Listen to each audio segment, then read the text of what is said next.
Hi everyone, and welcome back to A Book in a Bottle. I'm sorry for the slight delay in posting.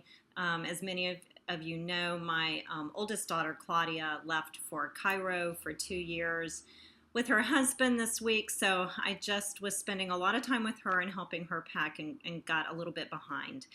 But I'm excited about today's posting. The book that I chose is called Let's Take the Long Way Home.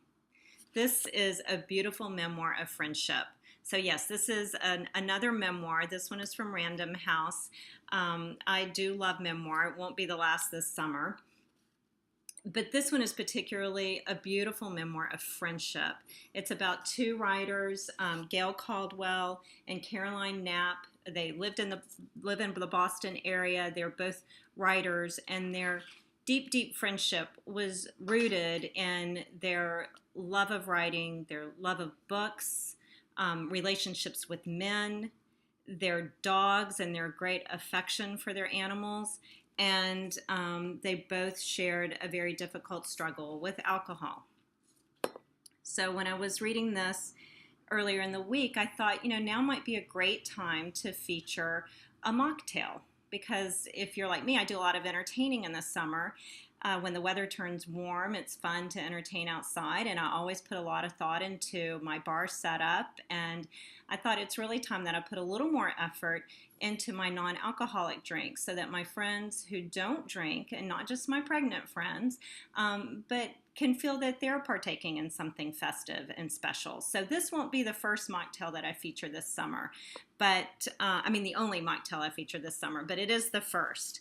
And so when I think of friendships and spending time with my good friends in the summer, I always think about brunch.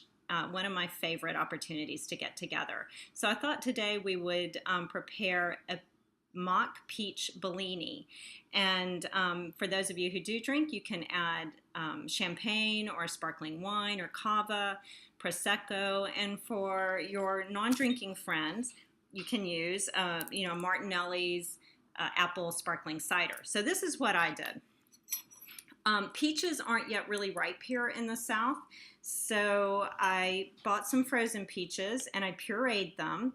I bought frozen and popped them in the blender. I wanted to get a really smooth puree texture, so I added about 3 tablespoons of water to probably my, I'm going to say about a cup of frozen peaches, and I added just a little, probably a half a teaspoon of sugar to that. So that's my pureed mixture, and I've put it into my champagne flute. You can see about 1/4 of the way full. And then I'm going to add my sparkling cider. Now you could just use a peach nectar, whoops, but I'm getting a little full there. But I thought pureeing the peaches gives it a little bit more texture and depth and makes it a little more interesting. And then I think cocktails, just like what you wear and in your home, it's all about the accessories.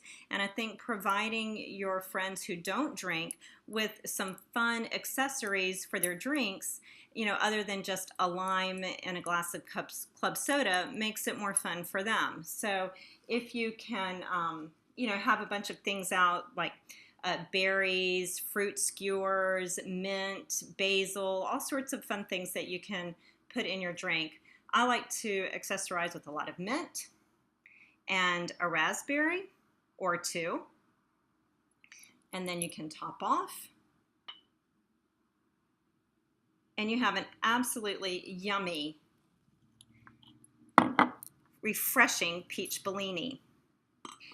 And I think that is the perfect match to this book, Let's Take the Long Way Home. This is another one of those memoirs that I will read over and over again. I am one of 3 girls. I have daughters. My female relationships and friendships are so important to me. And Gail Caldwell and Caroline Knapp's friendship is so beautiful. And Caroline, as many of you may know, died of lung cancer. And the way that Gail writes about that loss is so poignant. When you have this in one hand, you're going to want to have a tissue in the